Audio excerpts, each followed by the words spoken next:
Spoštovane gledalke, spoštovani gledalci, dobrodošli v oddaji Naravno zdravje. Jaz sem dr. Neja Zupan, sem specialistka naravnega zdravljenja, mentorica in duhovna učiteljica. Danes sem v oddajo povabila posebno žensko, čudovito žensko, Karmen Kojterer. Ona je bila toliko pogumna, da je naredila korake naprej v zavedanju sebe, v svojem vsakodnevnem življenju, da stopa na poti ozdravljenja. Dobrodošla, Karmen, pogumna ženska. Živjo, zdravo. Ženska, ki si dovolila prebuditev, in te povabim, da nam poveš, kaj se je dogajalo v tvojem življenju, da si se začela ukvarjati sama s sabo.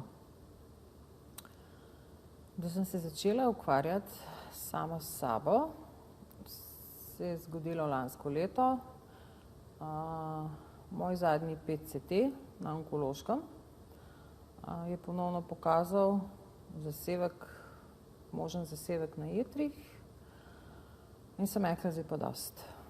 To je bila že moja 4. ponovitev v 7 letih mojega zdravljenja na onkološkem in sem rekla, nič, zdaj moram pa nekaj spremeniti, poiskati neko drugo pot. Krasno.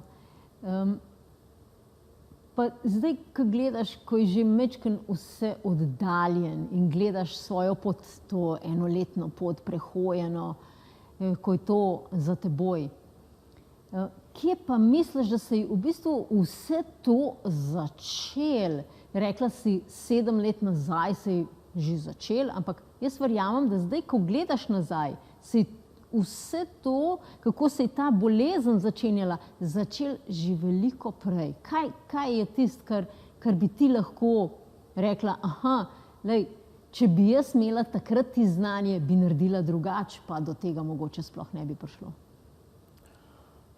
Kje se je začel, kje enkrat nazaj? Ja, ta moja bolezen se je začela že dolgo nazaj. Z mojim načinom življenja, z mojim razmišljanjem. Kaj je bilo tisto, recimo, tvoj način življenja, pa tvoje razmišljanje? Kaj je tisto, kar ti zdaj že vidiš, da te je pripeljalo v stanje, ki ni bil glih najbolj prijeten? Namreč, da se človeku 4-krat ponovi bolezen, pa ni rešitve strani uradnih organov, uradnih pristopov, je nekaj še zadaj. Katere misli, katera čustva, kater način življenja, kaj je tisto, mogoče kaj si ti zdaj recimo v tem letu spremenila? Pa jaz sem v tem letu ogromno spremenila. Spremenila sem na fizičnem nivoju, na čustvenem nivoju, na duhovnem nivoju, na mentalnem nivoju. Pa mogoče, če opišeš, kakšne, da bojo naši gledalci malo dobili občutek, kaj je bilo tisto, kar si ti naredila spremembo? Ja, da sem pač začela delati spremembe, prva sprememba je bila prehrana. To je bil sploh prvi povod, da si ti mene sprejela kot učenko in da sem šla lahko po poti. Seveda, kar ni lahko. Potem miselne vzorce, čustva, misli. Katera čustva so bile mogoče tiste, ki so te najbolj v preteklosti tako tako kot bleskos en kamenček noter v peti, v čevlju. Strah, žalost, zamere, jeza. Ogromno jeze je bilo v meni. Saj jaz ti lahko čestitam, ne, kako si uspela vse te čustva predelati, kako si jih dala na plano, osvobodila iz sebe, res. To je res pohvale vredno. Ja, hvala. Pač ni lahko. Treba delati na vsakodnevni ravni. V bistvu zavestno moraš delati na sebi. Kaj govoriš, kaj misliš,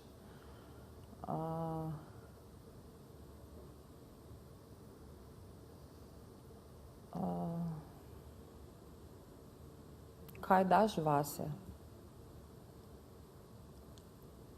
V bistvu moraš sam sebe postaviti na prvo mesto.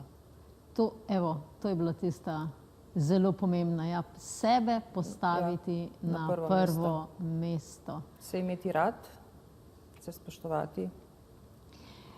Ko jaz recimo učim v programu Postani mojster zdravja in imamo en poseben modul, ki se nanaša na srce. Srce po kitajski tradicionalni medicini je središče ljubezni, ampak prvo je ljubezen do sebe. Res je. Če mi sebi ne damo stvari, potem kaj lahko damo drugmu? Če delamo samo za nekoga drugega, nekomu drugmu ustrežemo, sebi pa ne, se v nas lahko gradijo čustva, ki nam prinašajo potem take neprijetne bolezni. Tako da te bom jaz zdaj vprašala na podlagi tega, kar si povedala, kaj je bil pa tisti potem wake up call? Kaj te je prebudil, da si šla potem po drugi poti? Da 4-krat si šla po čist uradni poti načina zdravljenja, pa si videla, da se je to kar ponavljalo. Kaj je bil tisti, narediti je treba nekaj drugače? Ja, in da sem se odločila narediti nekaj drugače, pač je bilo glih to ponavljanje te moje bolezni. In ne vem, jaz sem bila vseh 7 let sem bila skozi pod kemoterapijami, ali v obliki tekočine, ali v obliki tablet. In to se je začelo zelo poznati na mojem zdravju. Odziv mojega telesa, imela sem nevropatske bolečine, nespečnost, bolečine drugod po telesu, slabo počutje.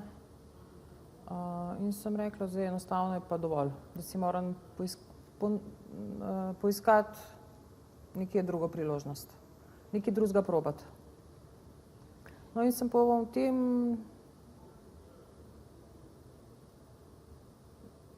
na spletu, na Facebooku, prišla do tvojih objav, sem te začela spremljati in tako sva prišli midve v kontakt in sva začela delati. Kakšen je bil pa prvi vtis, ko sva se slišali oziroma ko si prišla na prvi ta pregled, kaj se dogaja v telesu? Ko sem prišla jaz prvič k tebi na pregled, pač si mi jasno dala vedeti, da pač moje telo ni v najboljši kondiciji in da pač je skrajni čas, da začeti delati na sebi, na svojem telesu. Ljubiti sebe, svoje telo. Tako. Ja, ker to je prvi korak k ozdravljenju, da se človek zaveda, kaj se dogaja noter in da začne ljubeče hraniti svoje telo s tisto hrano, ki paše telesu, ne ki paše umu, ker umu marsikaj paše, našemu telesu pa pašejo lahko čisto druge stvari. Res je. Tako da nadaljevali bomo po oglasih. Ko si prvič dobila diagnozo, kaj si pomislila? Kaj se je takrat s tabo dogajalo? Kakšna so bila tvoja čustva? Kako si odreagirala? Prvo je bil šok, potem je bil jok, potem pa ta zdravnica v Novem mestu, ki mi je postavila diagnoza, mi je rekla pač, da je medicina toliko napredovala, da se ne rabim nič bati.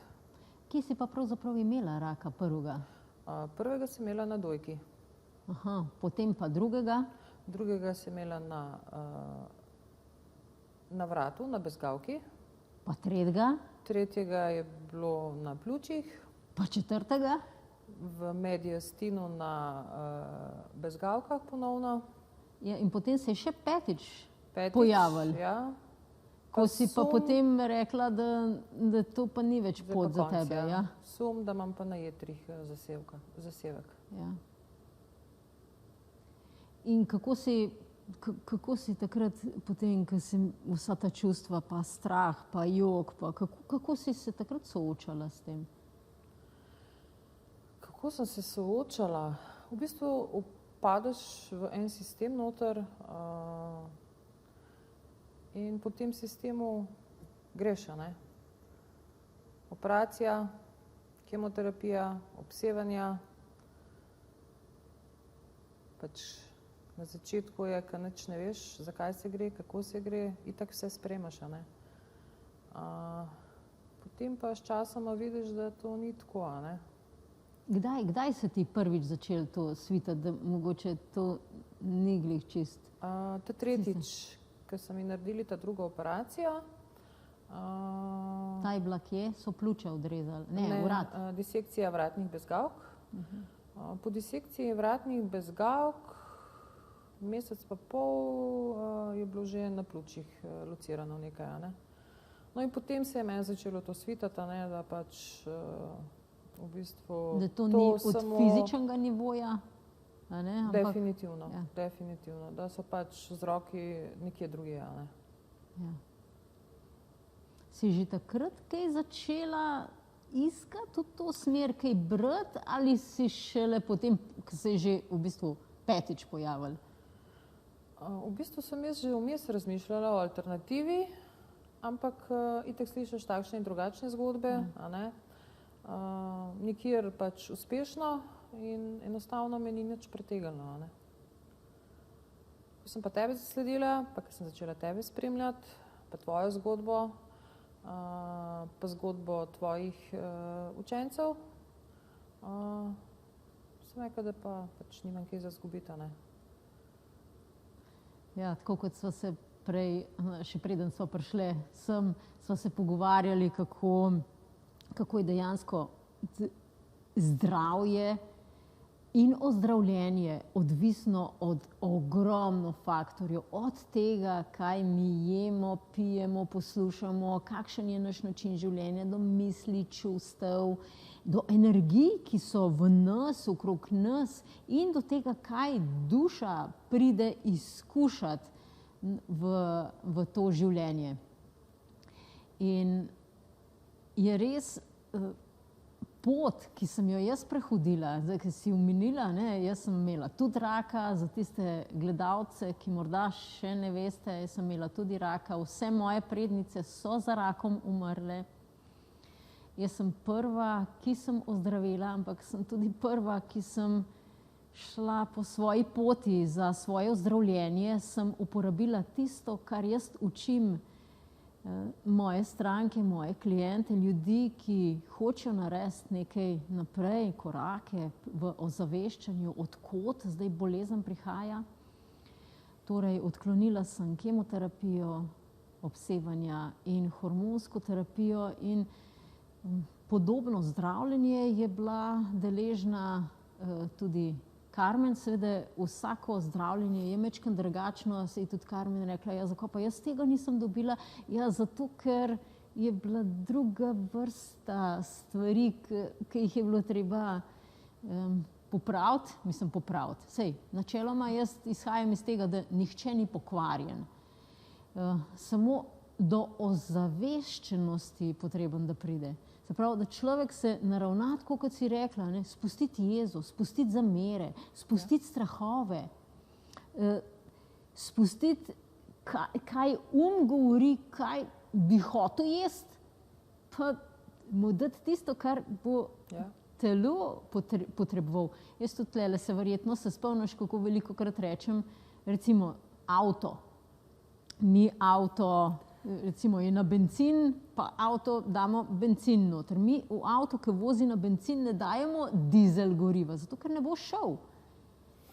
In na zelo podoben način je potrebno narediti z našimi telesi, dati mu hrano, tisto, ki jo potrebuje. In pač nismo se rodili z uporabniškimi navodili, tako kot recimo dobimo za avto ali pa za računalnik, kako delati s računalnikom. In me zanima, kako je bilo recimo prvič, ko si ti dobila te navodila, kaj pa zdaj spremeniti v tvojem življenju? Ko sem jaz prvič dobila navodila, to je bilo ali priporočila, no? Priporočila, že sama prehrana, tako, moraš iti tako. In mi je bila prav groza. Kako si pa zmogla čez potem to iti? Šla sem. Ja, zelo veliko ljudi, ki vidi, recimo, to ne smem več jesti, a to tudi ne smem več jesti, a pa tole moram jesti, pa to ni dobrega okusa. Kako si ti to, kaj je bilo tisto znotraj tebe, da si ti rekla, ne, jaz pa naredim za sebe, karkoli je potreben, da se ozdravim?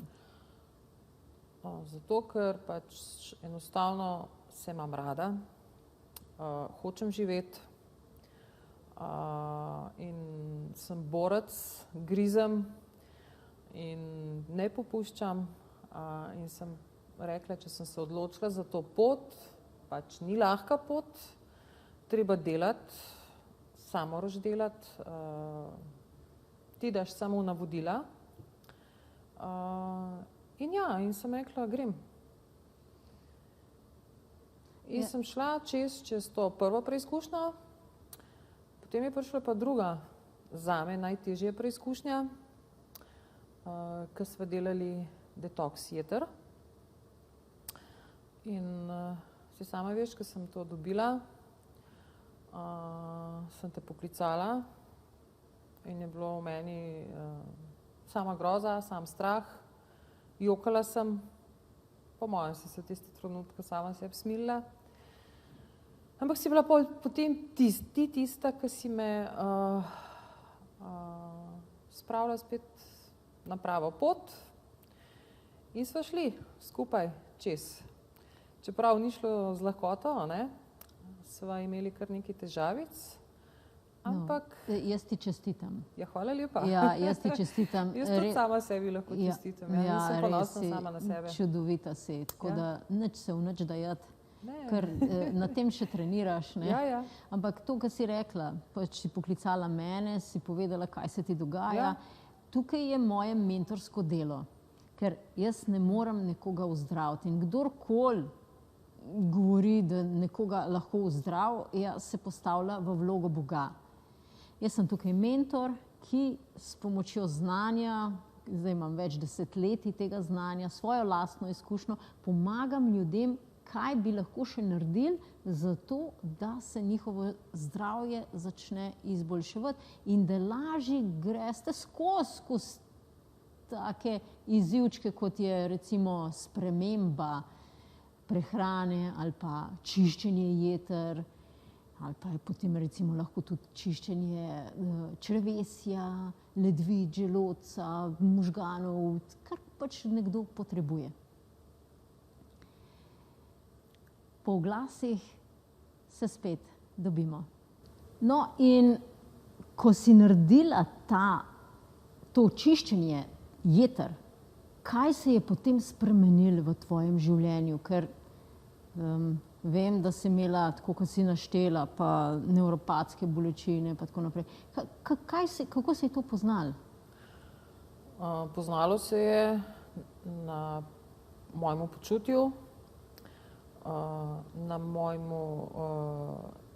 na mojih ne bolečinah v telesu. Jaz v bistvu zdajle že 7 mesecev nisem vzela ni enega tableta. Za proti glavobolu ne, za spanje ne, za nevropatske bolečine tudi ne. Se pravi, to se je vse že izboljšalo? Ja, vse se je izboljšalo. Tudi povrnila se mi je funkcija, da čutim prste na nogah, ker so mi tudi pač kemoterapije uničile določene živčevje, ne. Ledvica? Tudi leva ledvička se mi več ne oglaša. Ja, se ti je oglašala, ne? Ja. Kako si pa to čutila, da se je oglašala leva ledvica? V bistvu bolela me na vsakodnevni ravni. Zdaj pa, Ne. zdaj pa to konec? Ja. Ja. Tudi to me več ne boli. Odlično, odlično. Tudi več energije imam, Ja. pozitivnega razmišljanja. Kako zdaj gledaš na življenje? Pa čisto drugače gledam na življenje. Se pravi, zavestno se ukvarjam sama s sabo, zavestno sem prijazna do sebe, zavestno sama sebe popravljam. Kaj, na primer, da popraviš sama sebe? Ker človek je bitje navad, a ne? Včasih, ne vem, ja, pa bi malo tako naredila. Kaj je tisto, ki ti zdaj že veš, aha, ne? Karmen, tole ne, pa bom zdaj drugače.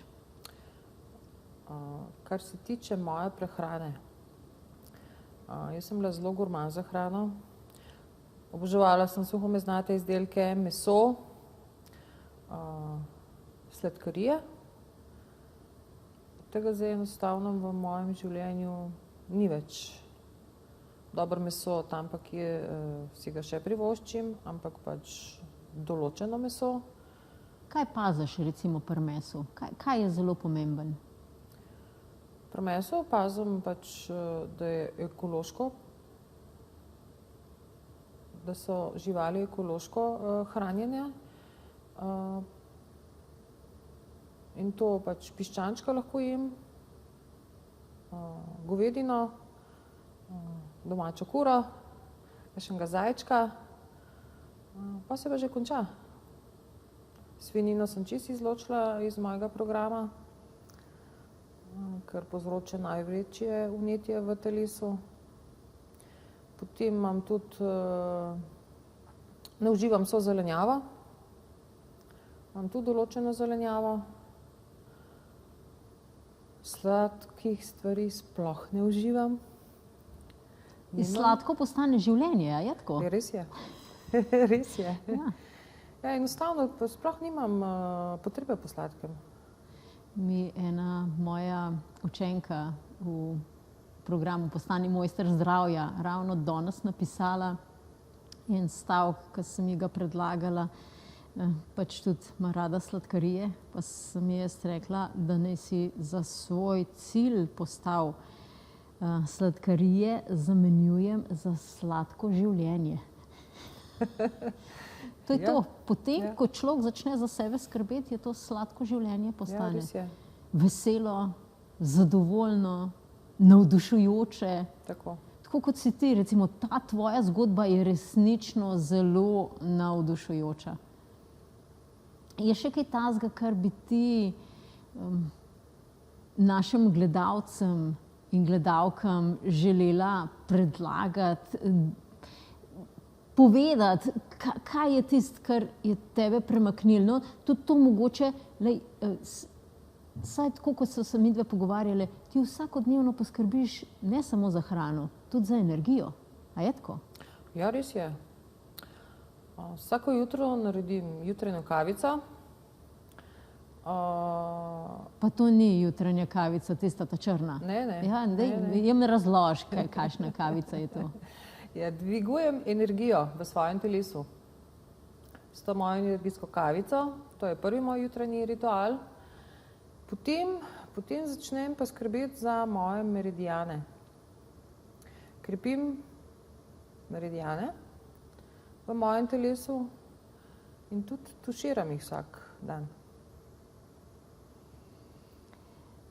Jaz velikokrat rečem, kdor pride k meni, da recimo včasih 500, 600, 700 let nazaj se ljudje niso prav dosti tuširali ali umivali in so malo slab vonj imeli, ne. Zdaj se mi vsakodnevno tuširamo in nam je pomembno, da se potuširamo, zato ker se telo boljše počuti. In me prav zanima, kako bodo ljudje čez 500, 600 tisoč let gledali nazaj na nas in si bodo mislili, kako si ti ljudje niso mogli energijsko vsakodnevno potuširati. No, ampak ti to že počneš, tako da si nosiš plamenico, se pravi, je to zelo pohvalno in si zgled drugim ljudem. In to je disciplina. In prej, ko smo imeli srce, vrlina srca je disciplina. In ti res s tem kažeš, kako imaš rada sama sebe. Res je, imam se zelo rada. Ja. Zdajle šele vidim, no. Pač, da mi ni vseeno za mene, za moje telo. In pač delam za sebe, za moje telo. Še kaj, kar bi še zadnje minute predala našim gledalcem, gledalkam. Kaj je tisto, kar je res pri tebi naredil velik premik? Kaj je tisto, kar jim res privoščiš, želiš, da imajo v svojem življenju? Ja, želim vam ogromno zdravja, pa poguma, da stopite iz cone udobja in da probate še kaj drugega. Ja, to cona udobja. Zelo velikokrat se ljudje zataknemo v tisto, kar smo navajeni, tako kot hrčkov kolut, se noter vrtimo in delamo vedno eno in isto. Ja, res je, medicina ima svoje prednosti. Ja, res jih ima. Pri določenih stvareh bi bilo pa fino, da bi se to sodelovanje, medsebojno sodelovanje utrdilo. Tako. Jaz sem ravno zdaj v zaključevanju pisanja moje najnovejše knjige 5 ključev zdravja in predgovor je napisala zelo znana slovenska zdravnica Darja Karmel. Ona je psihiatrinja, psihologinja, uradna zdravnica uradne medicine in je napisala cel predgovor, zato ker združujem uradno medicino z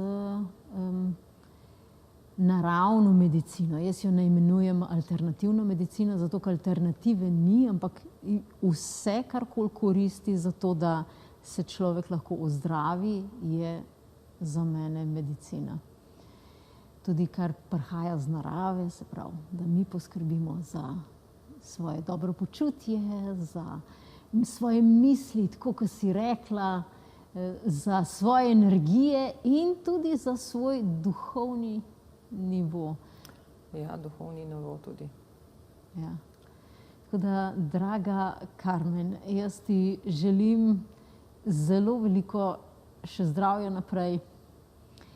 Želim, da se ti uresničijo vse tvoje želje, da tako pogumno, smelo stopaš naprej v svojem življenju in da uresničiš svoje poslanstvo. Ker ljudje, ki so prvi, ki hodijo po neznani poti, so tisti, ki potem lahko pomagajo tudi bratom in sestram ali drugim, da naredijo enake korake.